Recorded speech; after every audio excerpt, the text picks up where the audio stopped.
Yeah, so I just made this map last night. This is all current and decommissioned commercial reactor sites.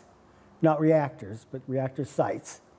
And the interesting thing here, and plus the little black dots are the military sites that we know of which there may be others. These are just the ones they can't deny. The red are what sites of what? The red is, that's right over it.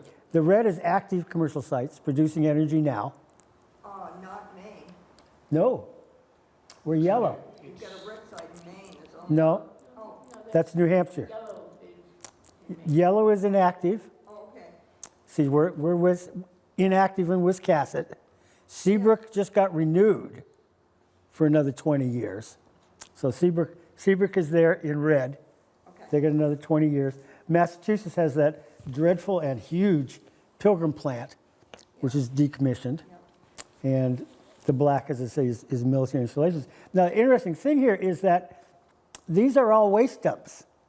Although the government's been telling us they're working on that permanent disposal problem, this is the answer they have for us, which is keep the waste on site. They keep pretending they're going to move it someplace. Like we have up here in Wiscasset, we have a nuclear waste dump. We do indeed. So right on the Seabrook River. Yep. So every dot on this map is a nuclear dump for a good 10,000 years, depending how you calculate. So that's 35 states. I remember Joanna Macy said we've got to keep them in sight. Yeah. Yeah. Now, interesting. The government actually owns that waste. Not it's the nuclear power industry is incredibly subsidized. The government is responsible for the waste, not the generating company. Wow. And because of Price Waterhouse Insurance Act, they're not liable for any damages either. So it's a really cushy, protected industry. Now this chart is a couple of things here you'll notice. 1977, of course, when Seabrook happened and the anti-nuclear movement crested. Now you see we're still bringing more nuclear power online for the next 20 years, next 10 years. That's because those plants were already licensed. After Seabrook, there were no new licenses until 1997. It was so great. Okay, and that's what this graph reflects. If you ever forget, this was a mass movement that actually put a stop to licensing. We didn't stop nuclear power, but we stopped licensing for 20 years. Yeah, good for us, right? And how did that happen, right? We know how. We had Rennie, we had Suki, and we had the nuclear chain reaction. Remember, there was one fellow, if you not remember your history, one fellow who early on sat on a pole in the center of the site for like 3 days, I think. And then later on, that was 18 people who got arrested, and the next year, 180. And then the next year, and I have the wrong number here, 1440, I think is the correct number of arrestees. So we did this before, and this is the people that we were. And we could do this again, or I think we can. And here's just some facts about Wiscasset to tell your neighbors. We've got 540 metric tons of nuclear waste on site at Wiscasset. 540 tons. Tons. And ratepayers pay into keeping that. Even though the government owns that waste, we still pay for it to the tune of $10 million a year, each and every year. Is it having to be cooled by the Seabrook River? No, it's air cooled by these. Air cooled? Yeah, if you look at that bottom photograph, you can actually see the photograph in the lower left. That's the actual, I don't know if I can make that bigger, yeah. Those are the actual units. And they're sheathed in concrete, and then they have an air separation around them, and then they have this larger buffer. Okay. So it's above ground. That's above ground. That's intentional these days because they don't want to have to dig them up if they have to move them someday. Yeah. So at least there's some sensitive there because in the Hanford reactor on the Columbia River, which is where they built the bomb, there is, and this number is incredible, we have 540 metric tons. The reactor in Washington State on the Columbia River has 160,000 metric tons of sludge. It's all buried underground. And the feds are really stuck. They can't dig it up. It was in tanks, and the tanks were buried, and now the tanks are leaking, but it's so radioactive, and that's a lot of radiation. It's over 100 times what we have in Wisconsin. They can't touch that. That will be there forever. Go ahead, Stan. What is the waste? What does it look like? Feel like? Oh, it looks like graphite. Gravel? Graphite. Gravel. Yeah. It's reduced graphite is what it looks like. They put it in a matrix of graphite. Okay. Yeah. So, And it's air cooled. And let's see. Yeah, go ahead, Stan. it's a solid. It's a solid, yeah. They put it in a matrix of graphite to hold in the radiation. Yeah, so the particles are spread out. The idea, as you can see here, is all this is separation between the parts. So the graphite separates the uranium molecules from each other, and then the graphite goes into concrete, which separates the tubes from each other, and then these big things sit there in air isolation from each other. And that vast quantity in Washington, is that the Hanford Reservation? Yeah. So it's not just a single nuclear plant, but No. military stuff. It was, it's military stuff. Yeah, and there's a thing there called Trench 29 you can see on Google Earth. That's where the Navy reactors go, to the same site. And they got 94 of them lined up now. And it's a similar thing. Each reactor sits alone on the desert, separated from each other. And again, you're talking 10,000 years, so that's not, someday, some future generation is going to have to deal with that. So let's scroll back up to that map. That's our waste dump. That's our challenge. We can't let this. Oops. There. Yeah. Sorry. Got some lag there. We can't let this multiply.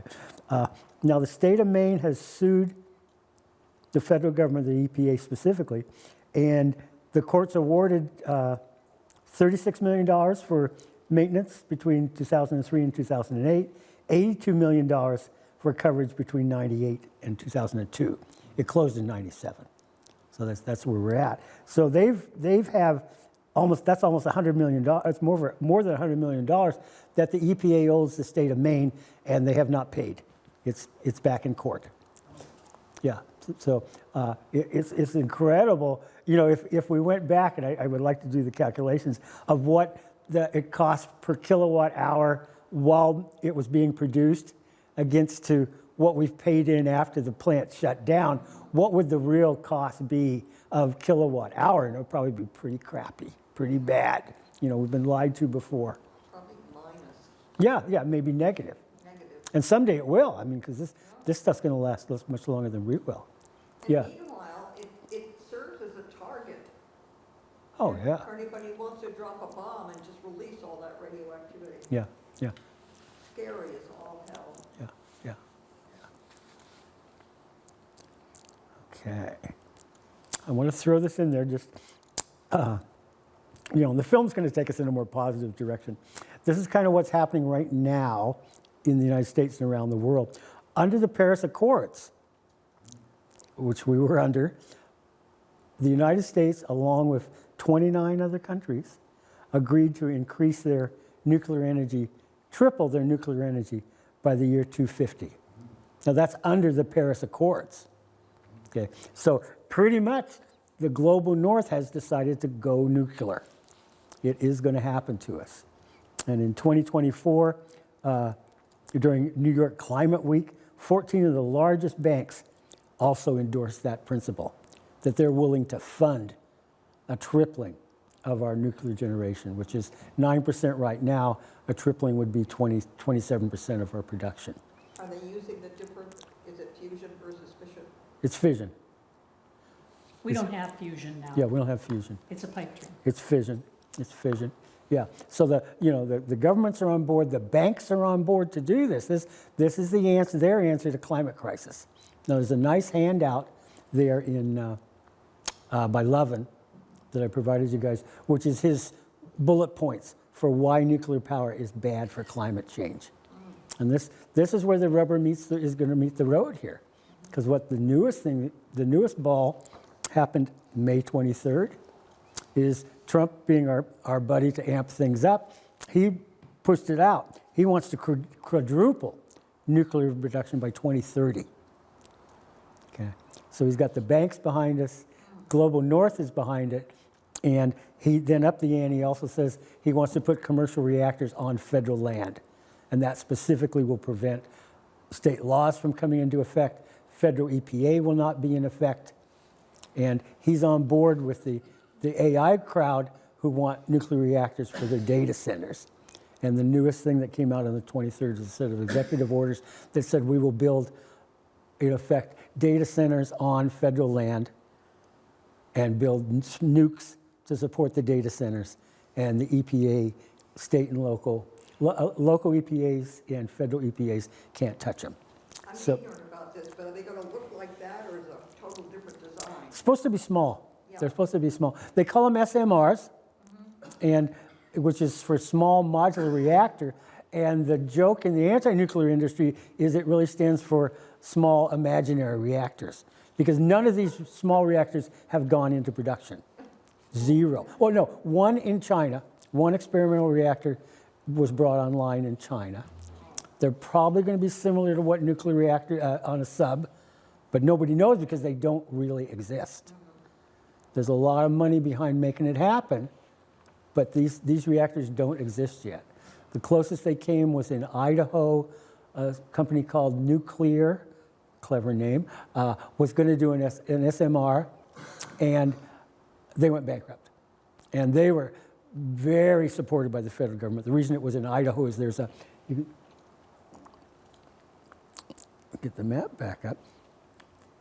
We got a lot of lag there. The reason they tried to develop it there is there's a reactor testing center in the middle of the desert in Idaho, where they developed the reactors for submarines. So Nuclear Corp had the full backing of the government, all the backing of the government's reactor people, and they still went bankrupt without producing the SMR. They want it. We don't know if they can get it. And it looks like we were at a seminar, remember, Martha, we had a seminar on SMRs a few weeks ago from Yes. Peace Action Maine, and they were saying that the cost per kilowatt hour increases the smaller you make the reactor. So this is a major boondoggle happening here. We're going to produce a lot of waste. It's going to be very expensive, and they want to protect it to let us not get at it. Go ahead, Martha. 520. Pardon? 520, we're supposed to be area moving. Oh, right. Okay, we're right there. We just get some people to join us. We're right there. So that's the update. So it's hot.